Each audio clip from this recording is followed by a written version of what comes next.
আলাইকুম। আজকে আমরা নতুন একটা বিষয় জানবো, সেটা হলো অভিকর্ষ ভ্রমণ কি, গ্র্যাভিটেশনাল ইসোলেশন। ম্যাম, এই গ্র্যাভিটেশনাল ইসোলেশন আর অভিকর্ষ এবং অভিকর্ষ ভ্রমণ সম্পর্কে আমাদের যদি বিস্তারিত বলতেন তাই খুব ভালো। প্রথমে আমরা একটা কিনেছি, কাঠি নিচ্ছি। দুইটা রেখা আছে, একটা হচ্ছে সরলরেখা আর একটা হচ্ছে বক্ররেখা। আমরা দুইটা মার্বেল দিলাম, তারপরে মার্বেল দুটি নেওয়ার পরে আমরা এই কাঠিটা উঁচু প্রান্ত থেকে এভাবে ছেড়ে দিব। ছেড়ে দিলে মার্বেল দুটি নিজের গন্তব্যস্থলে পৌঁছেছে। এখন মার্বেল দুটি প্রথমে কোন পথে আগে গেছে? মূলত বাঁকা পথে আগে গেছে।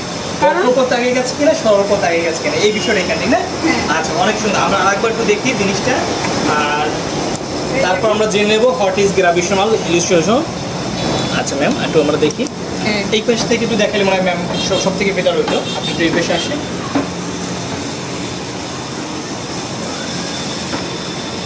দেখি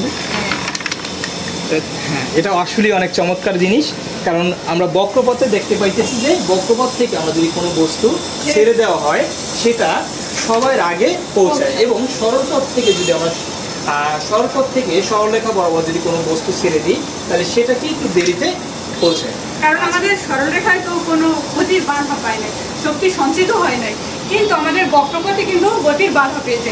এই যে আমরা প্রথম এভাবে বস্তুটাকে ছেড়ে দিলাম, এই যে মার্বেলটাকে ছেড়ে দিই, তাহলে এই প্রতিটি কিন্তু গতিতে বাধা পায়। এখানে বাধা পাইছে, তারপরে এখানে পাইছে, এখানে পাইছে, কারণ শক্তি সঞ্চিত করছে।